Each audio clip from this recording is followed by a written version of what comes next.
What about now?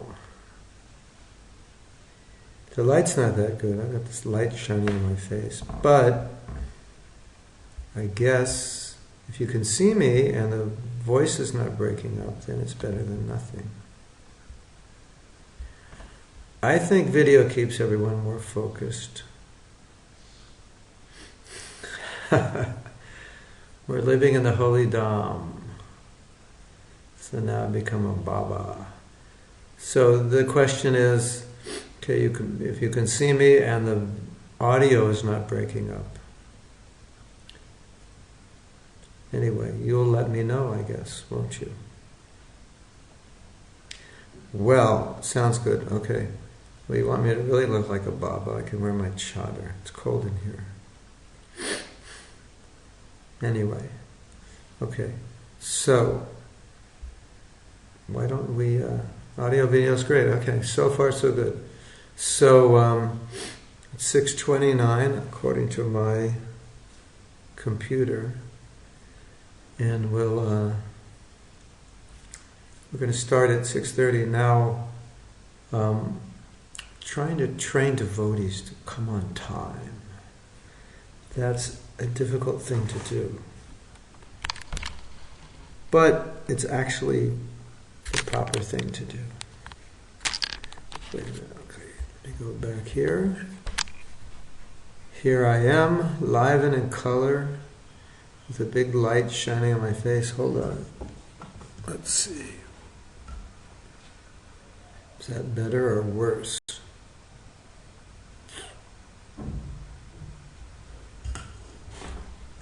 How's that? Better, worse? All right, okay. Anyway, it is what it is. Haribol Sushma. So welcome. Sushma, Palvi, Sinea, Leslie, Vijarshi, Shekhar. Okay. If you want to participate in chat, then you just have to go to the page under where I'm speaking, and then you go on to chat. And then you can ask questions, or you can make comments. Okay, so we're reading from the Jivadharma by Bhaktivinoda Thakur, and I'm going to read a few sentences from what we discussed last week, and then I'm going to read on till the end of the paragraph. So please pay attention well.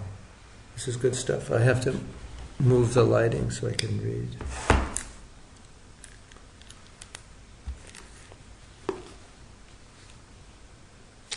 Having fallen from their constitutional position, the jivas who are entangled in Maya are opposed to Krishna and engrossed in personal sense gratification. However, Sri Krishna is the reservoir of mercy. Thus, no matter how low the jiva has fallen, Krishna will still provide him with full facility to attain the highest spiritual position. He brings this about by appearing before him along with his spiritual abode and his eternal associates. In other words, he descends. So Vrindavan descends, Krishna descends, his associates ascend. So this is how he helps us get out of Maya. Gives us the chance. Those jivas who take advantage of this merciful opportunity and sincerely endeavor to attain the higher position gradually reach the spiritual world and attain a state similar to that of Sri Hari's Nitya Parshadas, eternal associates. So, that was an interesting phenomena I want to discuss here. It's a little bit scary. So, if you faint, what can I do? Srila Prabhupada and Scripture use this word nitya baddha. And baddha means entangled, and nitya means eternal or forever. We also use the term from time immemorial. And both of these terms are used to designate the duration of our existence in the material world. And the explanation is given. The word time immemorial is it's so long, it's so far back, it's so distant, there's no number. Or if we use a number, we have to spend the whole day here putting zeros after the number. So time immemorial kind of takes into consideration it's so long you can't remember how long it is. And I think even more clear or more direct is this nitya-baddha, which means eternally bound. So eternally bound means it's always been that way. So for the sake of this discussion, we're going to use those terms, and we're going to use the term eternally bound. So let's right now just consider this concept that we've been eternally bound in the material world. Just right now, consider the concept of eternity. How long is eternity? That means as long as we've existed, which means we've always existed. So there was no time we didn't exist. So for the sake of this discussion, imagine there was no time that we didn't exist, and during that entire time we've been conditioned. We've been in the material world, conditioned, habituated to think of ourselves as the center and to be engaged in activities to satisfy ourselves. Just think of that thought for a second. That's the way we've always been. We've always been conditioned. Or it's been so long, it's considered always. And so that's our position. Now, what does that mean? We've always been conditioned. Well, it means that's just the way it's always been, and that's all we know. And that can begin to explain why we find material tendencies so strong, because it's all we know and it's all we've done. And coming to spiritual life is coming to spiritual life, if you look at it in terms of being eternally conditioned and then coming to spiritual life, it's the most drastic change we could possibly make. And it explains why the conditioning, the natural way of thinking that turns us away from Krishna, which is so normal for us, it explains why it's so normal. Just like you see examples of people become devotees. And even after they've been devotees for many years, still they will admit to being envious of someone, or they will admit to disliking someone, or they will criticize someone, or they will admit to being holding on to grudges against someone. And then if you step back, you might think, well, wait a minute, these are devotees, and devotees shouldn't feel this way, and devotees shouldn't think this way. That's true. But if you look at it from the point of nitya-baddha, eternally conditioned, then you can begin to understand it. That's the natural way a conditioned soul deals with the world, and that's the way we've been dealing with it. Eternally. That's all we know. And now we come into Krishna consciousness, that then in Krishna consciousness says, okay, all you know is yourself in the center of the universe, and everything in this universe is for your enjoyment. That's all you know. That's your whole material existence. That's all you've known in terms of your relationship with others in the universe. It's always something about what will make me happy, what will satisfy my senses. And now we come to Krishna consciousness, and Krishna consciousness says, get out of the center of that universe and put God in the center. And everything that you are thinking you want, you give to Him. And you don't think about what you want. So now how difficult is that going to be? So even we understand philosophically that's what we're supposed to do. But we're so accustomed to the other way that it's quite normal to not be Krishna conscious. I mean, that's what is normal to us, is to not be Krishna conscious. So that explains the challenge in becoming Krishna conscious. And Krishna consciousness, in a sense, or looked at in this way, is defying everything we've ever stood for in material existence. Everything we've ever known about who we are, what happiness is, what enjoyment is, what life is now being challenged and reprogrammed. And there's a very strong resistance to that. Right? As we all know, there's a really strong resistance to that. So I just wanted to give some perspective that, you look at a habit and you say, well, I've been smoking and I've been smoking for 3 years and it's really difficult to give up. Or I've been an alcoholic for 5 years and it's really difficult to give up. Or I grew up a certain way. Since the age of 13 I've done this and it's really hard to give it up. But that's only a few years, and we see, it's difficult to give up, even if we're doing it a few years. So what to speak of eternally? What to speak of always being that way? So we've always been against Krishna. And part of what happens to a devotee is when they fully embrace this understanding that since I've been in material existence, to one degree or another, I've been against Krishna. And when one finally realizes that is wrong, that is bad, and wants to rectify it, if we actually meditate on this deeply, then there will be an intense feeling of remorse for having done that. And that will empower one's chanting, that will empower one's japa, that will empower one's kirtan. But I think the most important point from understanding how we are conditioned, how deeply we are conditioned, is if we go to Prabhupada's instructions about sadhana bhakti, about regulated devotional service, and we look at those instructions in light of this understanding of our conditioning, then we can kind of draw an example of one having a very acute disease, serious disease that one has to be very careful to take care of. So I would say our position is a little bit like we're in intensive care.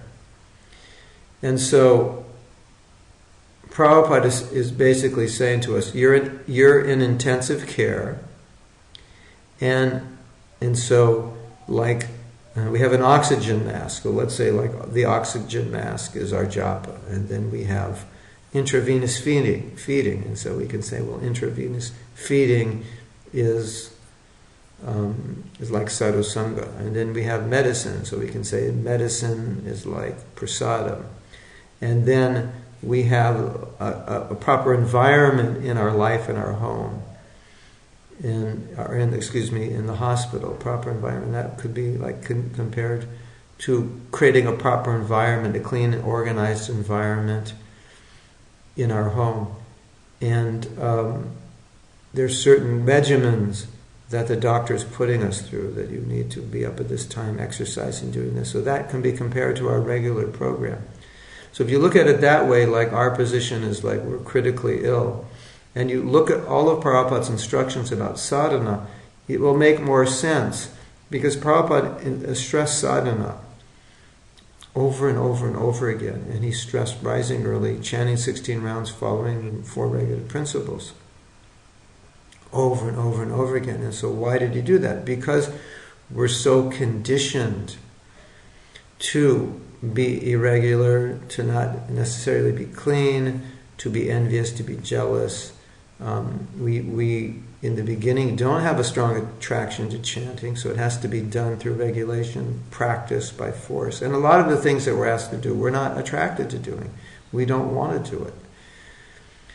So within the program Prabhupada has given us, he said, now you rise early, you chant your rounds, you follow regulative principles, you read, you study, you bathe at least once a day, if not twice or 3 times.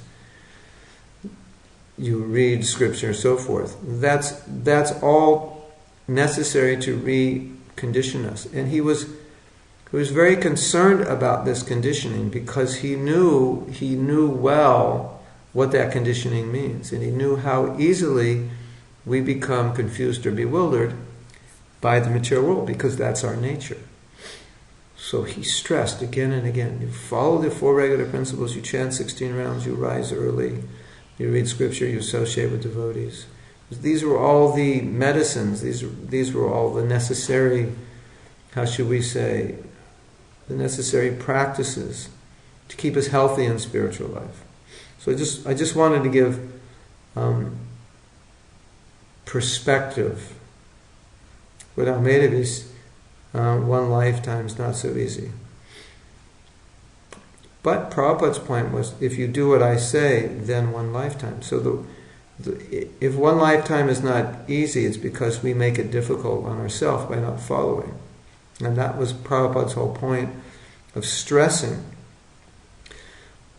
following these principles. In other words, the practices themselves, if done properly, will produce the result. So the problem is whether or not we're doing the practices. So if we say, well, one lifetime will be difficult, that would mean we're not following carefully, or we're following, but we're so-called carefully, but internally we're in the wrong consciousness.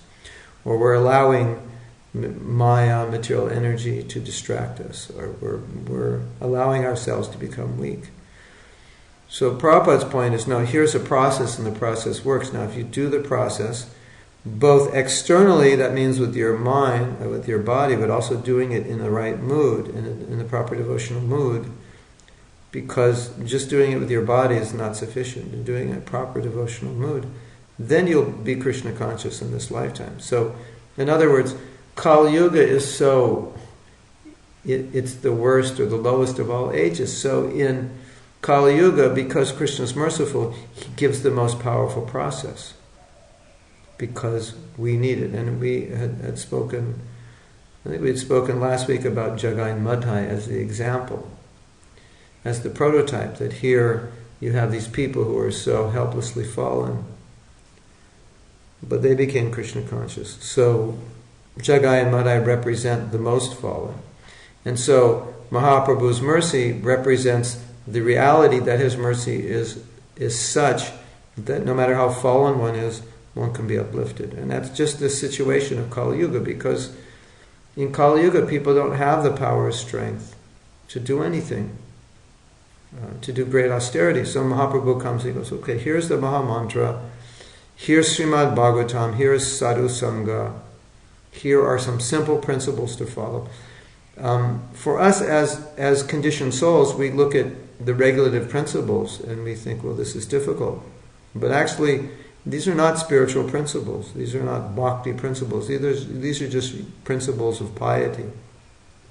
Really, in some sense, you could say these are principles of human life. To not kill animals, to be married,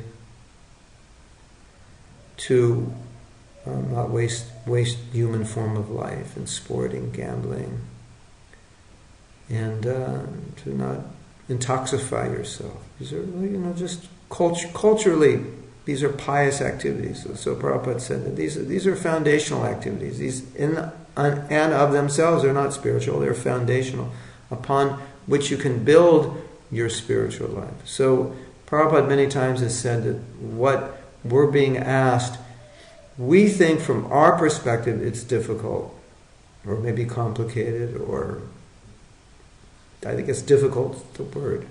But from Prabhupada's perspective, over and over again, he said, no, Krishna, Mahaprabhu has made it easy. It is compared to other ages and compared to the result you get. This is like discounted as far as you can get it discounted. But he said, but from our perspective, we think, oh, this is difficult. Can it be made simpler?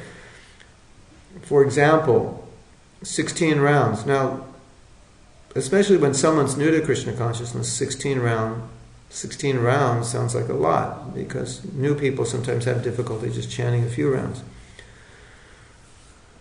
But Prabhupada said that traditionally in India, 64 was a standard, and you wouldn't really find anybody chanting less than 25. And so he made it at 16. So he said 16 is nothing. So from that perspective and from his perspective, it's really simplified it. But from our perspective, oh, I have so many things to do, 16 rounds, 2 hours of my day. And of course, Prabhupada's point was, we'll just get up early and do it.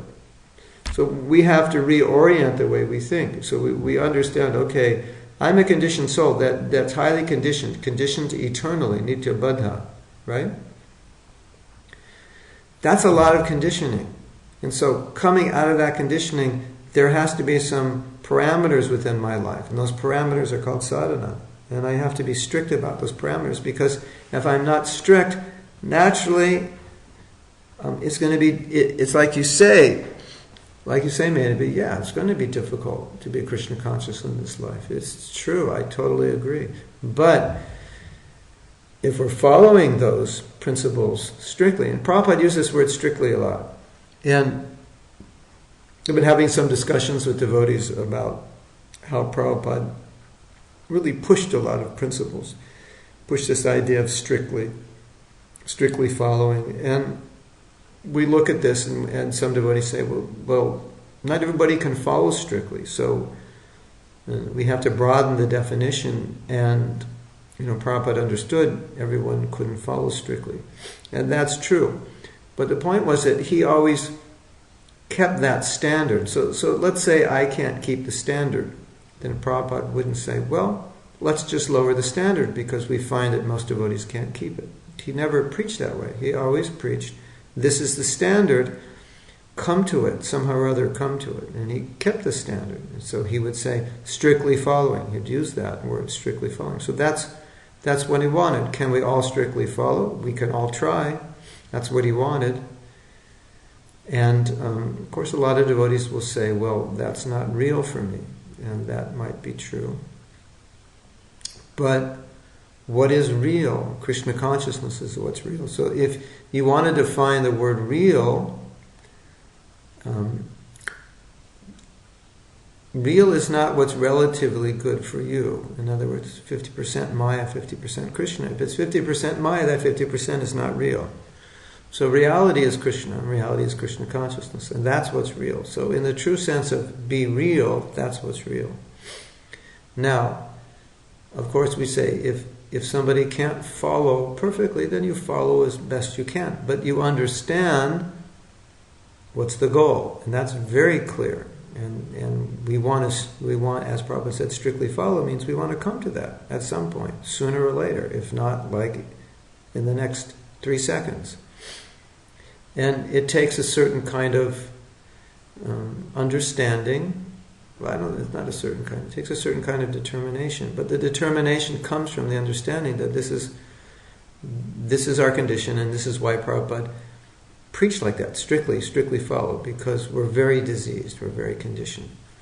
So Leslie's saying it's amazing to think we can possibly transcend all of this conditioning. Okay, so it's a good point. So now, one of the offenses to the holy name is to consider the glories of chanting Hare Krishna to be imagination. So what it means is that the holy name can do this, and if we doubt it, then what happens is we may not chant seriously because we think, well, it can't really do it because I'm so fallen, it's going to take me hundreds of lifetimes to become purified. But the faith is, no, it can do that if we take it properly. Because you see, Leslie, it's not you who's doing it, it's the holy name that's doing it. It's Krishna's mercy that's doing it. So if we think it's ourselves that's doing it, or if we think our soul is stained so deeply that nothing can clean it, no, that's improper understanding. So all you have to do is follow the process. And then the process does it. So we should never think that we're too fallen, or we should never think we're too conditioned that the process can't purify us. Now, what we should think is, yes, if I don't follow the process well, then how will I become purified? So that's, philosophically, that's the proper way to think. But it's also the proper way to think that if I do follow the process, then it will work. And it's not working because of me. It's working because the holy name is pure, sadhu sangha is pure, the deities are pure. the Dham is pure, the Bhagavatam is pure. So it'll all work on us. It's like if you think of a powerful cleanser. You think, oh, this is so dirty, nothing can clean it. You're trying to clean it. But then I say, no, try this cleanser, and you pour it on it and it dissolves it. So it wasn't you, it was the cleanser. But you used the cleanser according to the instructions, so it worked. So you think of the holy name like that. It's this powerful cleanser. And if we take it in a synergistic way with all the other processes of devotional service and we chant properly, then it works. And you can just sit back and allow it to work, and it will work. And the thing I think that's really important to understand, if Prabhupada didn't think it would work, he wouldn't have come here and given it. And if he didn't think, think about this, Leslie. If Prabhupada didn't, Prabhupada established deities. Those, I think the first deities, as far as I know, the first deities were in San Francisco. So it had to be no later than 1968. I'm not sure. It's either 67 or 68. It was the Prabhupada came to San Francisco in spring of 67. And so either then or later, at the latest 68, he installed deities of Lord Jagannath. He installed them and they were worshipped on the altar. And as far as I remember, that temple started in 67.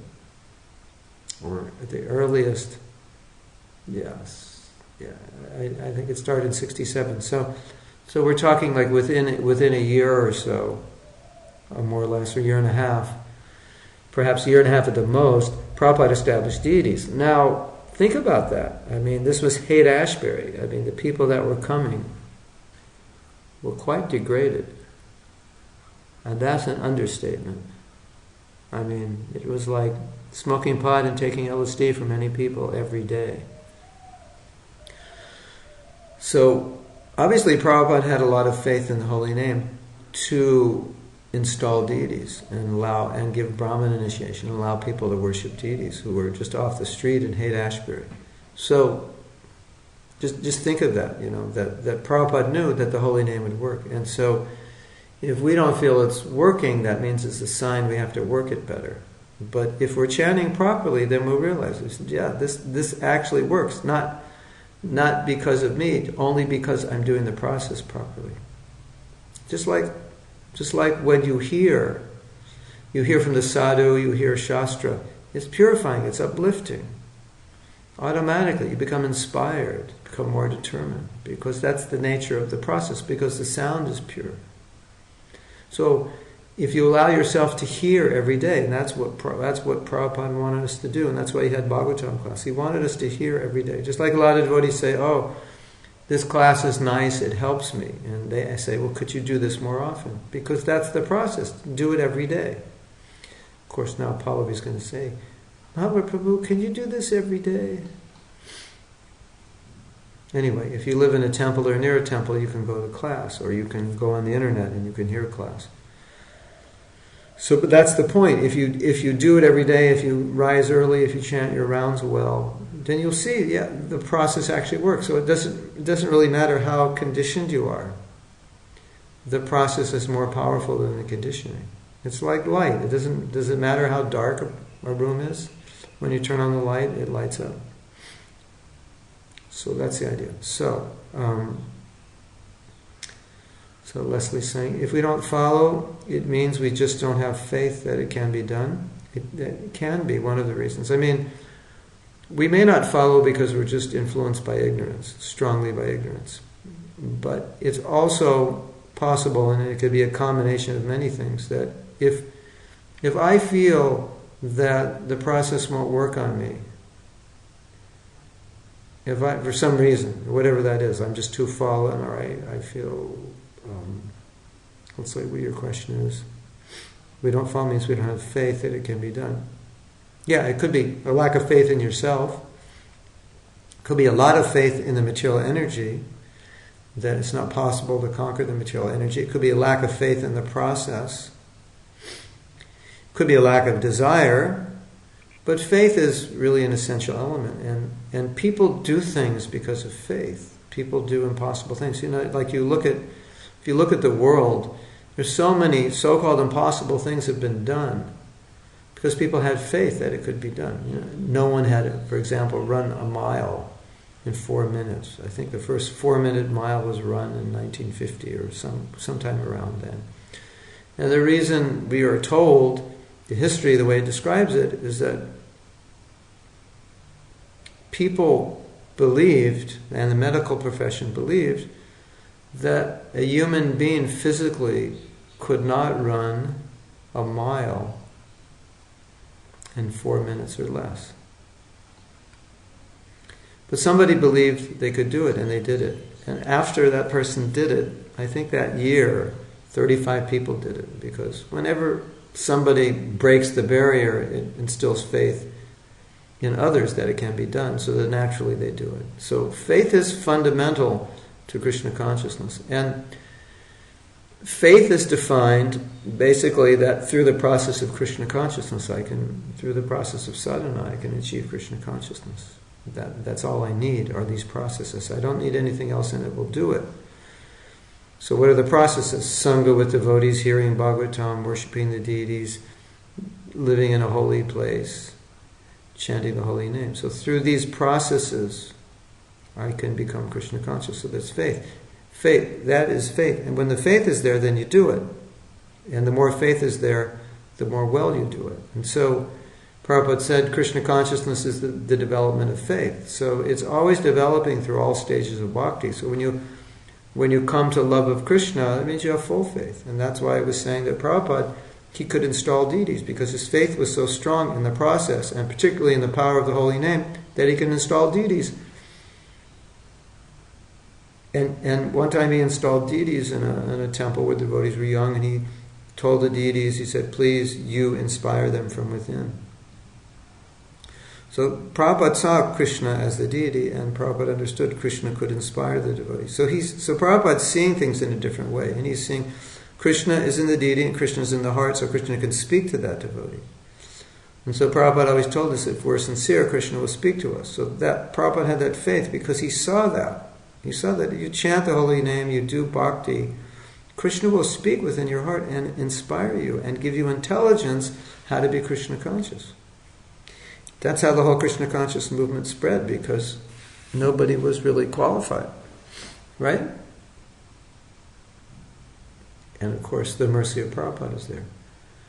So Leslie, so then Sushma says, Prahlad Maharaj was 5 years old, took 6 months of severe austerity. Yeah. So I mean, we're not like Prahlad, but it shows that. You mean Dhruva Maharaj. Dhruva Maharaj, yeah. Dhruva Maharaj was determined.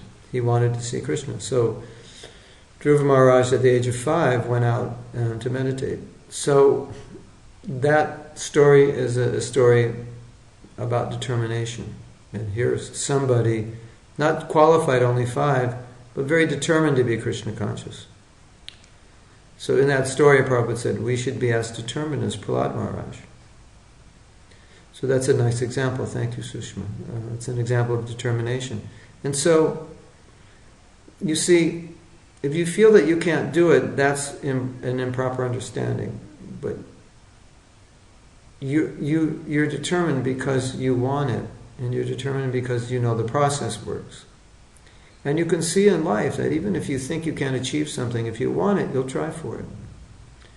And Krishna consciousness can be achieved by anyone, but it requires faith that it can happen, and it requires the determination. So, what about sport, wasting life? Is it okay if I do it for health? Yeah.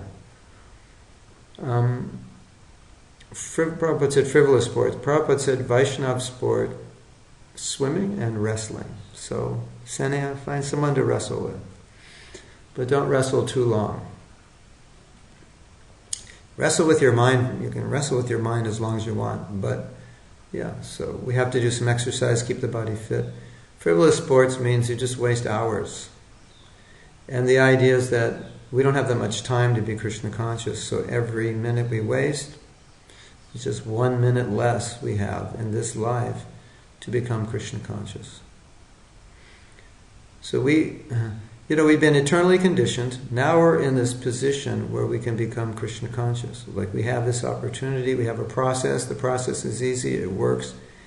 We can actually become a lover of Krishna after being away from Krishna for so long we can't remember. This is, like Senaya. Let's say you have a very dear friend and you were going to meet him after 80 years. Of course, you're not 80 years old, but let's say you're 85 and you haven't seen him since he's 5, and you guys grew up together.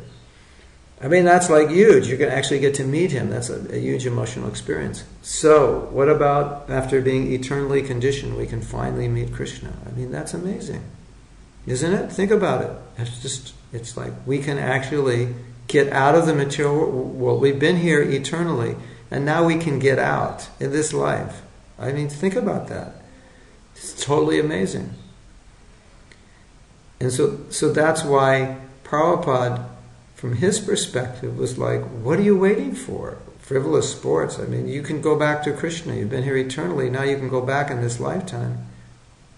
Where's the question of frivolous sports and gambling and thinking about your sense gratification and what will make you happy and how you have to satisfy your senses?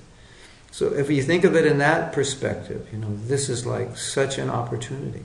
It's like, look at any opportunity that anybody gets. Let's say you're some poor person. Your family's on welfare. And you get this opportunity to take part in a company that's going to definitely become successful. And you're going to have the opportunity to become super wealthy. And it can solve so many of the problems of your family. Wow! Would you be determined? Would you take advantage? Of course you would. Anybody would. This is what you've dreamed of all your life, to get out of poverty. So it's like that. That's the way we should see it.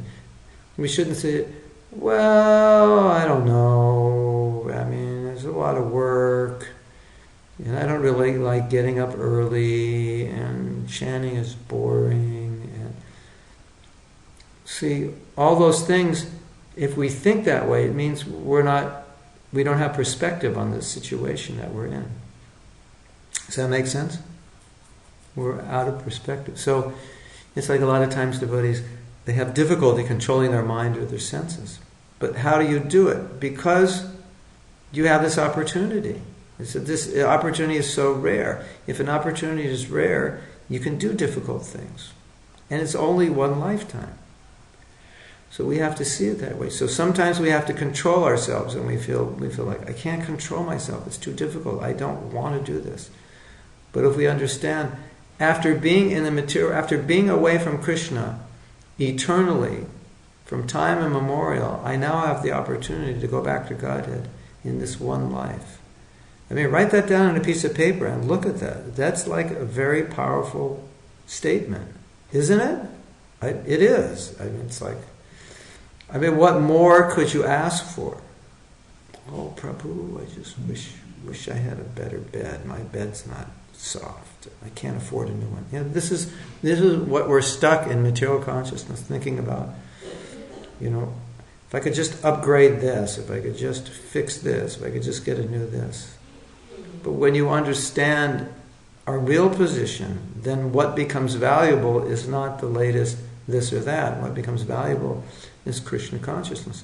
And like so many devotees say, oh, but Prabhu, how do you get up early in the morning? But the answer is always the same. If you understand the opportunity and how rare it is, that we can actually be with Krishna after being eternally away from him, after millions, untold numbers of lifetimes. What's getting up early? What's the big deal? You just get up early. This is how you get Krishna. Come on, You can be part of this company. Oh, but you have to be at work at 7:30. Oh, that's too early, I like to stay up late. Of course you'll do it. You'll get up, of course, because of the opportunity. So you have to focus on the opportunity, understand the opportunity. So that's trying to bring in perspective this concept of eternally conditioned. So,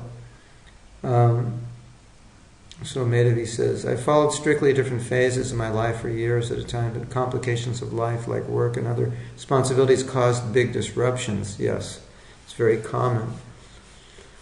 Very common. So let's address that. That's a very interesting point. And I think it fits right into this discussion. And I'm speaking also now personally, my personal realization. Opportunity. Let's work off this concept of opportunity. Okay, so now I have an opportunity to be Krishna conscious in this lifetime. And how do we know we can be Krishna conscious in this lifetime? Because Prabhupada said we could. Chant 16 rounds, follow regular principles in this lifetime. You can be Krishna conscious. You can go back to Godhead. Prabhupada said it. Now, some people may say, no, it's not possible. And they may bring up Shastra and this and that. Okay, that's there. But anyway, Prabhupada said it. So for the sake of this discussion, we're working off that. And by His mercy, we accept by His mercy, He can grant us that benediction. Maybe, according to Scripture, it's not that easy. But anyway. So we're working off that. So now, we look at the situation which Madhavi says, complications of life like work and other responsibilities. So now, what I believe how that will change is, if we are focused on the opportunity and we're focused on taking advantage of the opportunity, then we will adjust our lives in a way that we can always be able to take advantage of that opportunity. That doesn't mean we don't have to work. It doesn't mean we don't have to raise families. But we'll do it in a way which will allow us to give priority to our sadhana as far as possible. Because a lot of the situations we end up in are results of the choices we make. So sometimes what happens is devotees will say, like what Madhavi is saying, I'm in this difficult situation. But if you rewind and you look at your choices, you realize that you make choices which cause situations to come to your life. And if you look back and think, well, could I have made other choices where my life would have been simplified, where I would have had more time to be Krishna conscious? And I think the answer is always going to be yes. Obviously some choices are limited because you have to earn a living, you have to work. So that's going to take time. But how you do that, how much you work, how much you need, you have some control of that. If your overhead is very high, and that may cause you to have to work very, very hard to maintain it. So you might think, maybe I should simplify. Maybe I should move to India, to Mayapur, where I can live very cheaply. Prabhu's, we have a motor scooter, so I took my motor scooter into the Honda. This is Honda, not Honda, Hero Honda, Indian Honda. It's the Honda dealer. Honda has a company in India. And I brought my bike in to be serviced. Get the oil changed and go through the first service. And they said it's going to cost $223, not dollars, because that's what it would cost in America, rupees. Plus we have to do something else which cost 133 rupees. Then I threw in a guard over the muffler and a new seat cover because I got very carried away, right? And I had them do this, that, and the next thing. And the whole thing cost 700 rupees, which was like $13. Oh, Krishna. So that's life in India. A day in the life of Mahatma. So living here is simple. So some devotees will move to India because it's simple. They can simplify their lives. Or, we'll just move somewhere to simplify their life. So I think it's an important consideration. So rather than say, well, this is the situation I'm in, there's two ways of looking at it. One way of looking at it is, what did I have to do in getting in this situation, and can I get in a better situation? And number two, how can I best deal with this situation? Because a lot of what happens is sometimes situations are difficult, and at some point we just throw in the towel and we give in to the situation. We go, this is all I can do in this situation.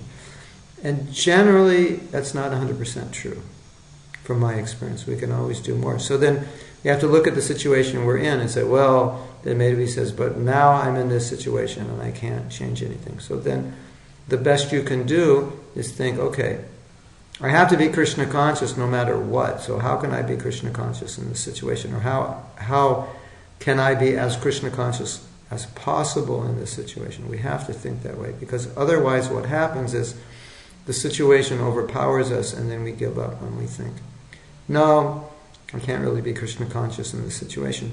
Now, Prabhupada has talked about this, and he's always said that don't think the situation is really the problem, always think it's ourself as the problem.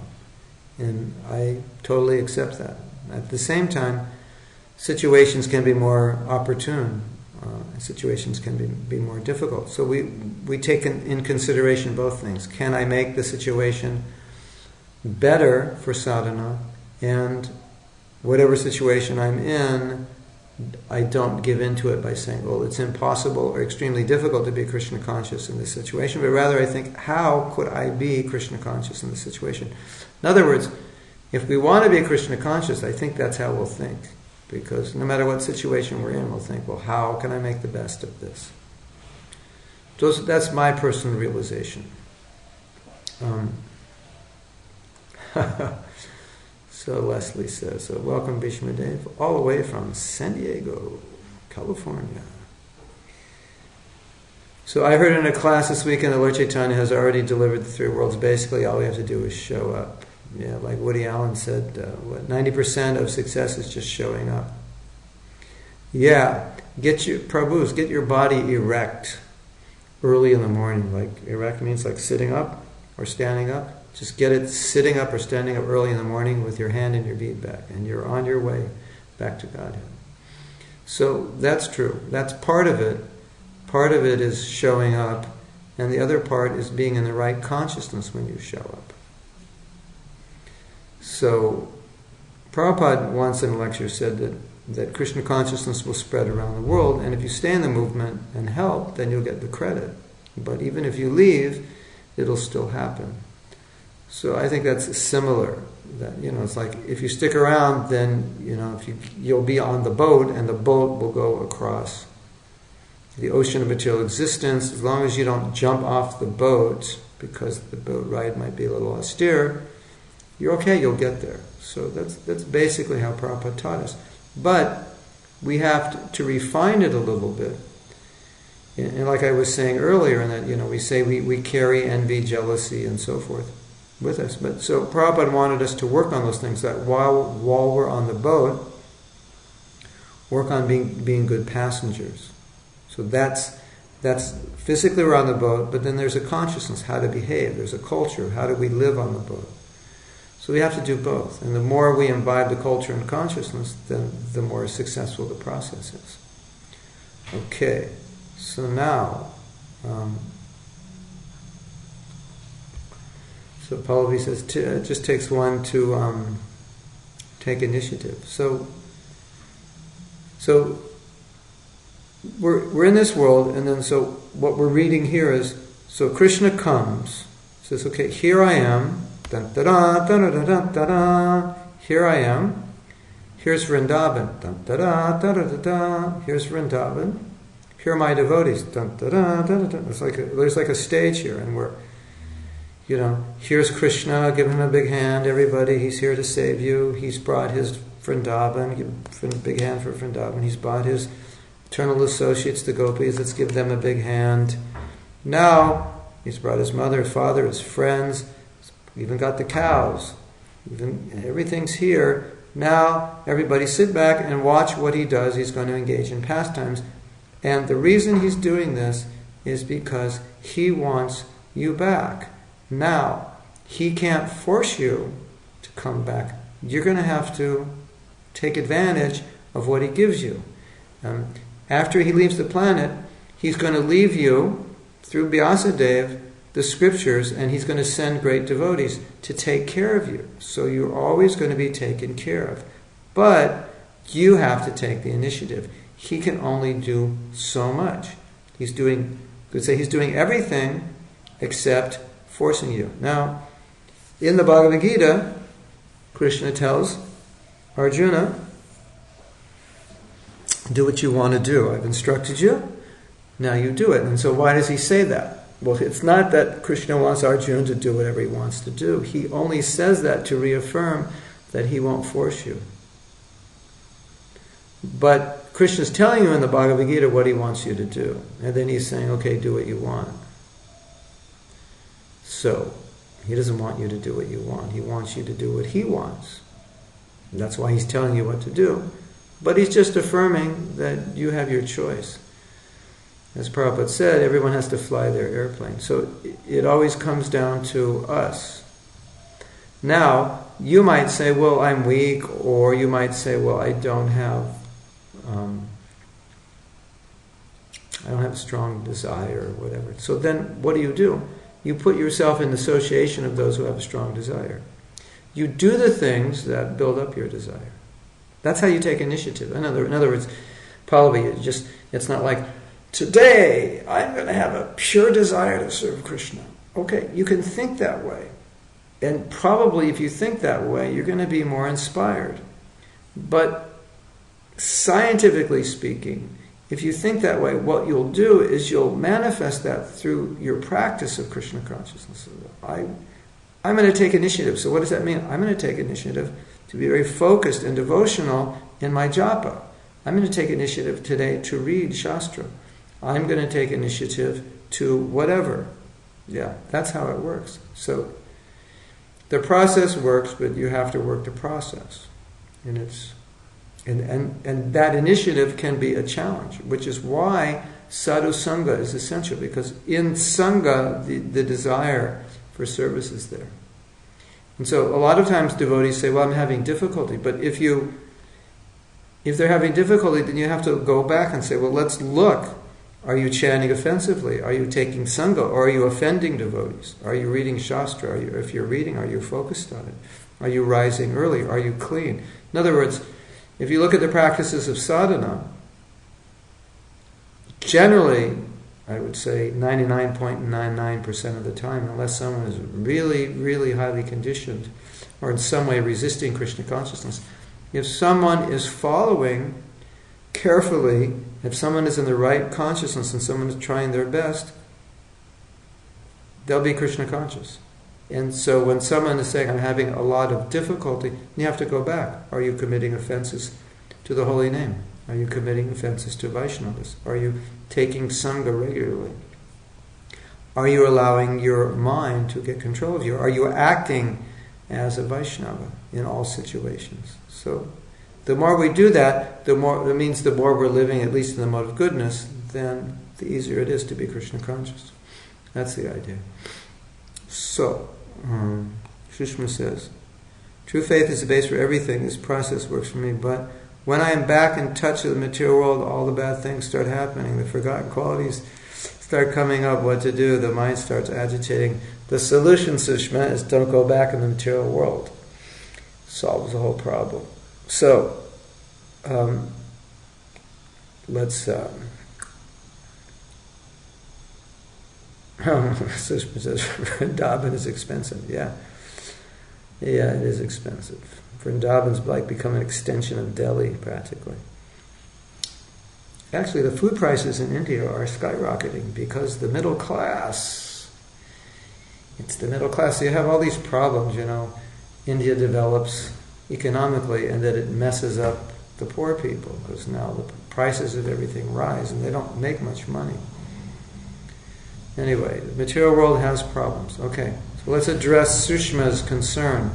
Okay, what is the material world? The material world is that place where Krishna does not exist. Is there any place Krishna does not exist?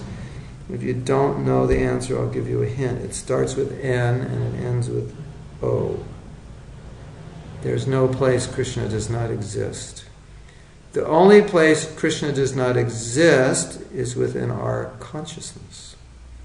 Otherwise, he exists everywhere else. So we may not see Krishna everywhere.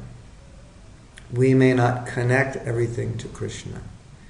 And that is called Maya. That is called the material world. As soon as you connect everything to Krishna, there is no material world.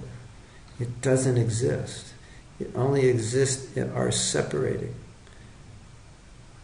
things from Krishna. So if I see something, anything, and I think, that is nice, I would like to enjoy it, we are in the material world. If I see another person and I think, I don't like that person, I want to get what they have, that's called envy. We are in the material world. If I see things, like Shushma was saying, my mind wants this and my mind wants that, that means you've disconnected from Krishna. That's called Maya. That's called the material world. So the goal is connect everything to Krishna. Of course, some things you can't connect. They're not connectable. Like meat eating. You can't connect meat eating. I mean, maybe in a remote way you could, somehow. But, there's certain things that are just outside our practices. We can't connect. But as far as our consciousness, it's how we see things.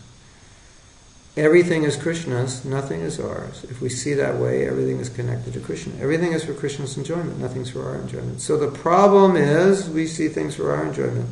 We are bad. We are very bad. Sundarupa, I think you'll like this. This will help you. I was thinking the other day how each one of us, as spiritual beings, part and parcel of Krishna, and specifically as devotees, we are meant to help others.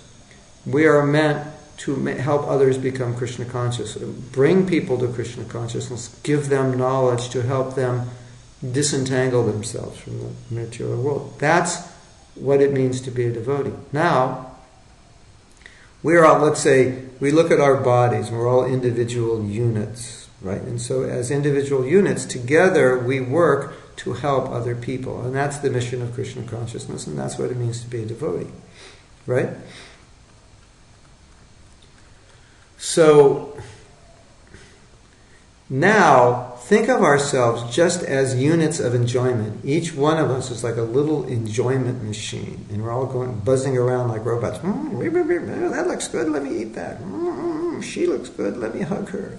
That looks good, let me smell that. And so we're all these little units of senses that are on fire to be enjoyed. And think of life that way. And think of ourselves that way. We are existing to gratify. This is a machine we have, and we're existing to gratify its senses. That's why we exist. We exist as a unit of pleasure-seeking entity, and the goal is to, as far as possible, give pleasure to each of the senses and experience happiness. That's the goal of life. Now, comparing that to us being individual units of compassion, of devotion, of service to Krishna, to Guru, to others, to Vaishnavas and to others, quite a contrast, isn't it? So whenever you catch yourself thinking about, will this make me happy? Or will that not make me happy? Or I just need to do this. This is, my senses are just pushing me. I just need to do this. So now we boil our existence down to just a machine whose whole purpose is to gratify its sense.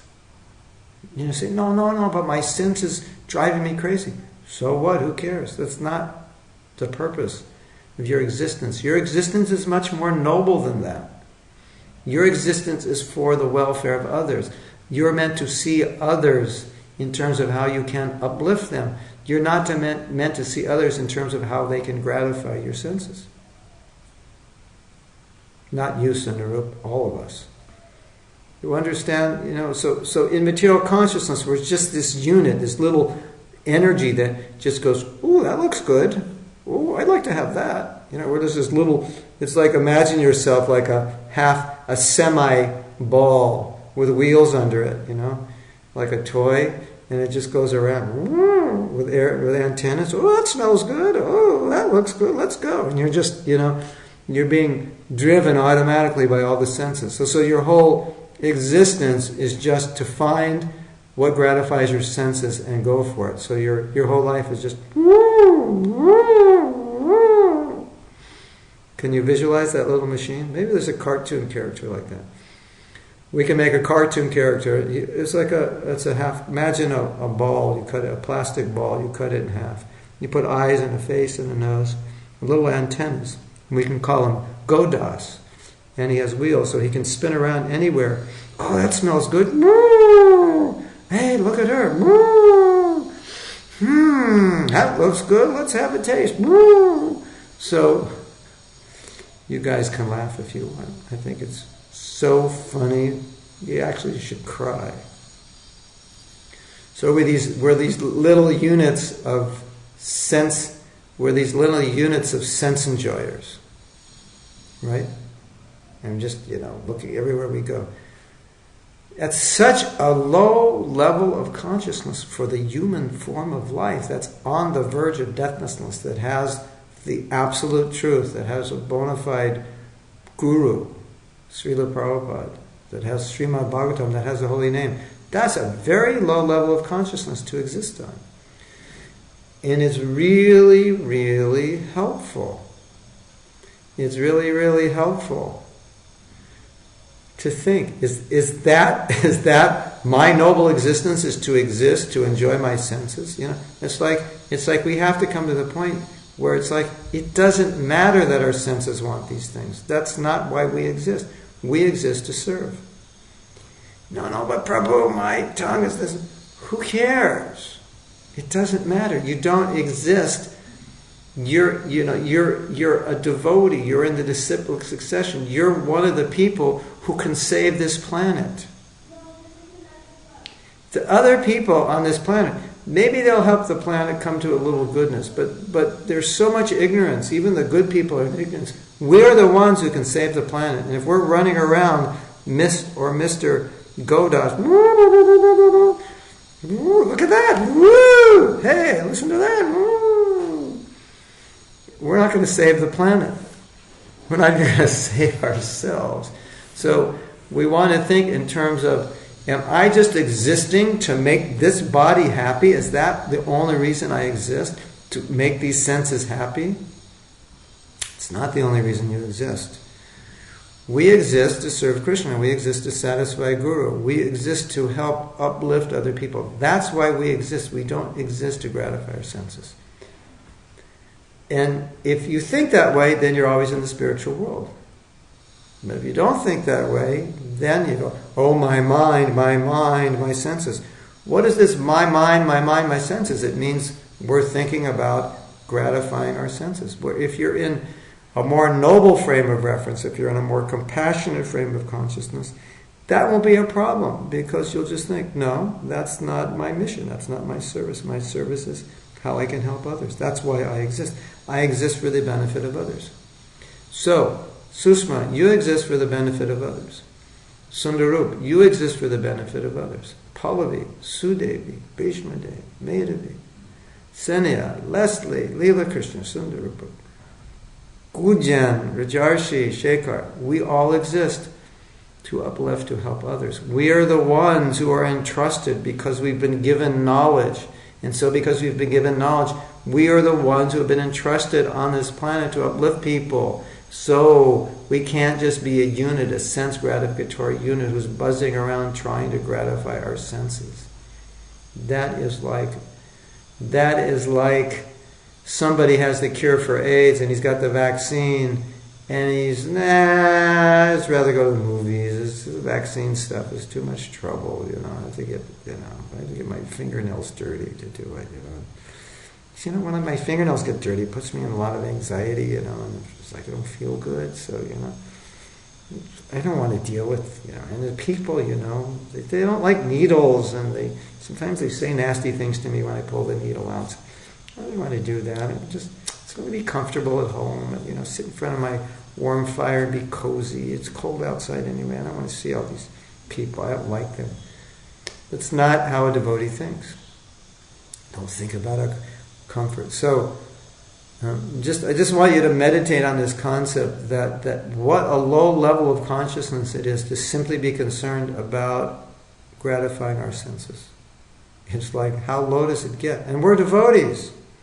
But Prabhu, my desires are so strong. It doesn't matter. It's not. You don't exist Your existence in this world is no longer to satisfy your senses. It's no longer to achieve a 10 on the happiness scale. You don't exist for that. You exist for service. So if we imbibe that consciousness, then there is no material world. There is no real struggle anymore. There's just Krishna consciousness. So, yes. Yeah. So like all our problems are because what? Because we're thinking about ourselves. That's ultimately where all our problems come. I'm not happy. I don't like it here. The word dharma means you're willing to do the right thing and you don't think about whether you like it or not. That's the whole Bhagavad Gita. Arjuna, fight. It's your duty. So it's a higher consciousness, a lower like motive passion is simply about, I'll do it if it makes me feel good. You'll work very hard in the motive passion, but you're doing it because it's going to give you something. You're going to get something. But in the motive goodness, you do it because it's the right thing, and it doesn't matter. You're attached to doing it because it's right. So if we look at preaching in that way and say, it's not like it makes me happy, it doesn't make me happy, it's because this is the right thing to do, and that's why we do it. So we're attached to doing the right thing. We're in the mode of passion. We're just attached to doing whatever will give us gratification. It's a super low level of consciousness, and on that level of consciousness, we have so many problems because so many things we're not going to like. I'm not going to like my wife. I'm not going to like my husband. I'm not going to like my son. I'm not going to like my daughter. I'm not going to like my father. I'm not going to like my mother. I'm not going to like my mother-in-law. She doesn't make me happy. It's all about me being happy. Of course, we need some sanity in our life. Okay, we need some little comfort, something, But beyond that, our consciousness is fixed on service. That's the idea. Okay, so now it's 7:30 my time. That means it's 9 o'clock your time, and it means it's 6 o'clock Leslie and Sudevi's time. And I have to take my daughter to school in 10 minutes. So we can go 10 more minutes if you like. And I can either read more or I can answer more questions. So you let me know. I'll give you a few moments to consider everything I said.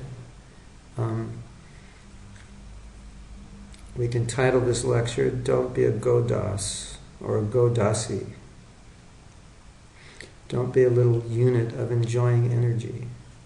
And the other thing is, the real paradox is that Prabhupada has told us, said, you can't enjoy. Right? Have you ever done something? Have you ever enjoyed something? And immediately after you did it, you felt guilty for doing it?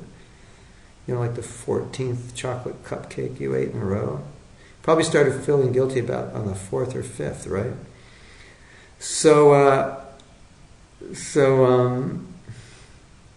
Paula, see, I told you Paula said she wants to have Bhagavatam class every day. So, you're eating something and you're feeling guilty. I was like, is that enjoyment? Like, I know I shouldn't do this. I know I'm going to weigh 26 more pounds when I finish the 14th cupcake. Oh, but it tastes so good. I just can't stop.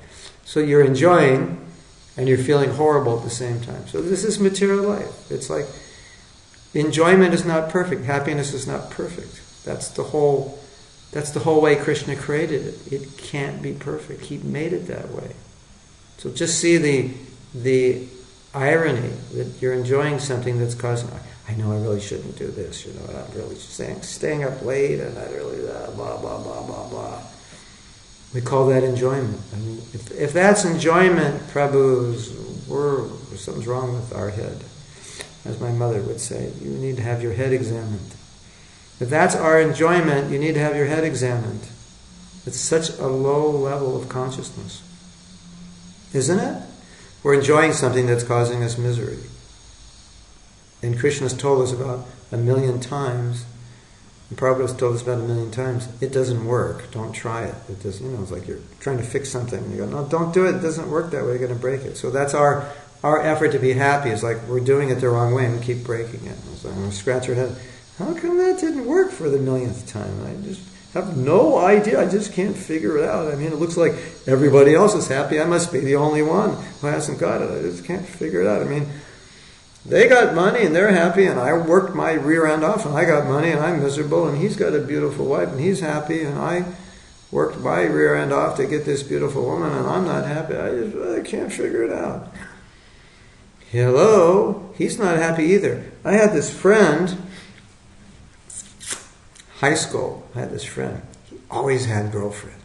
1 week this one week that one. 1 week this one week, He was attractive, all the girls liked him, he knew how to move and groove with the girls, say the right things, sensitive, honest, open, affectionate. Wow, they was falling head over heels for him. And one day, he was over at my house when we were talking, he said, I'm completely miserable. And I was thinking, I want to be like him, he's got all the girls. And he's confiding in me, he said, I'm totally miserable. It's just the way it is. We think the other guy's happy. And the guy has everything you want, and he's miserable. Deep down inside. Okay. Can we have class on Bhagavatam? Maybe. We'll consider. You were mentioning the devotional mood behind the process. Could you explain it a little bit? Yeah. Yeah, Medha was saying, in India they trap monkeys. You give a monkey a banana, and you trap him in a cage, and the only way he can get out of the cage is if he lets go of the banana, but he won't let go of the banana.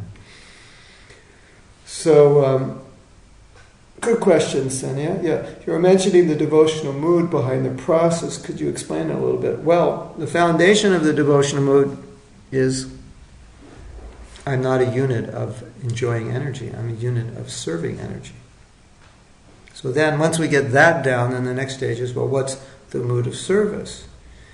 And so, in everything we do in Krishna consciousness, including japa, the mood is, Krishna, I want to do this to please you, because it's a relationship. Now, what I'm seeing in my own life, and I'm seeing in the life of other devotees, it's like Krishna is almost like an alien to us. It's like we don't relate to a relationship with him. I mean, imagine right now, Sanya, and Krishna was sitting next to you. Like, what would you do? What would you say?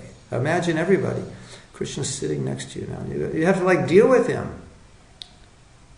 What do you do? How do you talk to him? What do you say? How do you serve him?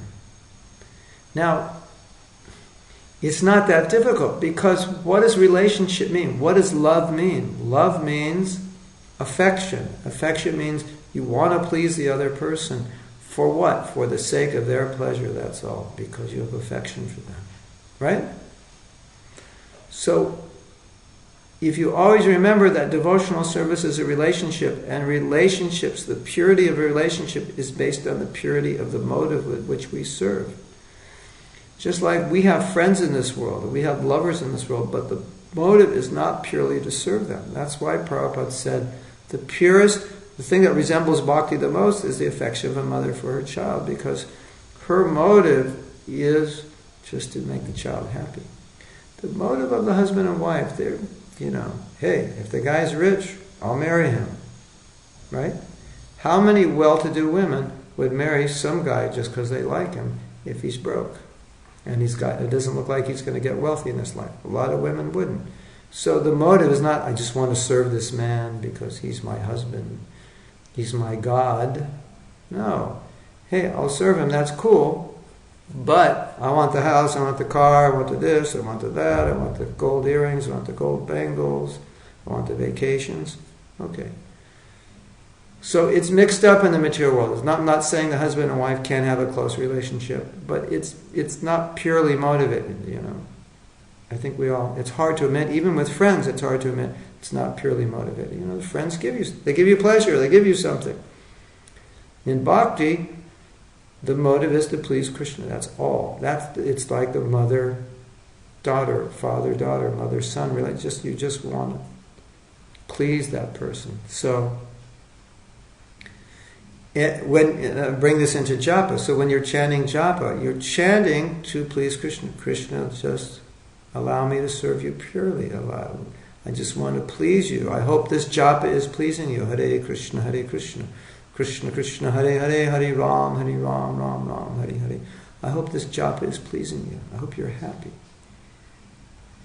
That's That's the mood.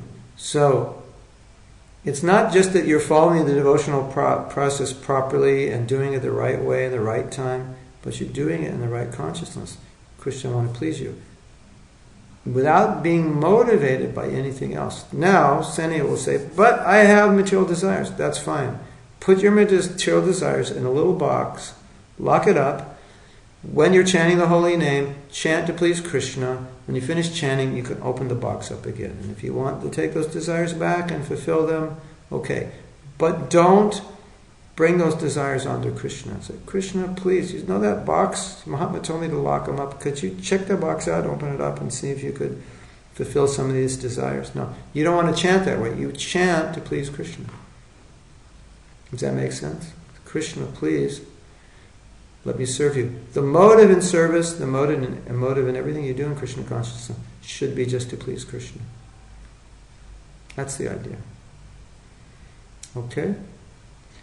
Anything else? Prabhus? Ladies and gentlemen? Any other questions? If you get this down, Senya and all of you, if you get this idea down, then you won't exist as this little enjoying unit, because you realize the enjoyment is for Krishna. And however I exist, I should be like Krishna's robot. So my senses, Krishna sees through me, he hears through me. In other words, all my senses are like extensions of Krishna's senses. Like I'm a virtual, like we're playing a game, Krishna's playing the game and I'm the virtual person, so Krishna's working through me. Right? So everything I say, see, do, touch are like extensions of Krishna's senses. That's the meaning of Rishikesha. Rishikena Sevana. The senses. He's the master of the senses. So we should see our senses like we're this virtual entity and Krishna's playing a video game and we're the character and he works through our senses. He sees through us, tastes through us, hears through us, touches through us. So what do we hear? We hear about him, we see him, his devotees. We talk about him. So that's the idea. Okay? Anything else? No, then Senya is saying, Senya, you could ask, well, how do I do that? And if anyone ever asks me, how do you do that? I usually say my standard stock answer, and you can borrow this answer from me when anyone else asks you, how do you do that? The answer is, you just do it. How do you like that for an answer? And that was the topic of my last article. If you don't get my newsletter, then put your email address on chat and you'll get the newsletter and you can read how you just do it. But how do you just serve Krishna for his pleasure? You just do. You don't have to wait another second for that to happen. You can do it right now, today, at this very moment. It's possible. Okay? So, I'm going to go because I have duties that are calling me. And we're going to see you Saturday. We gave class last Saturday, for those of you who don't know. Saturday, it was 8 o'clock in the morning Eastern Standard Time, which is a bit early for Leslie and Sue Devi. Should we make it 9 o'clock in the morning, Pallavi? Is that better? What about 9 o'clock in the morning? That would pull me up to 7:30 in the evening. All right, well, why don't we try that?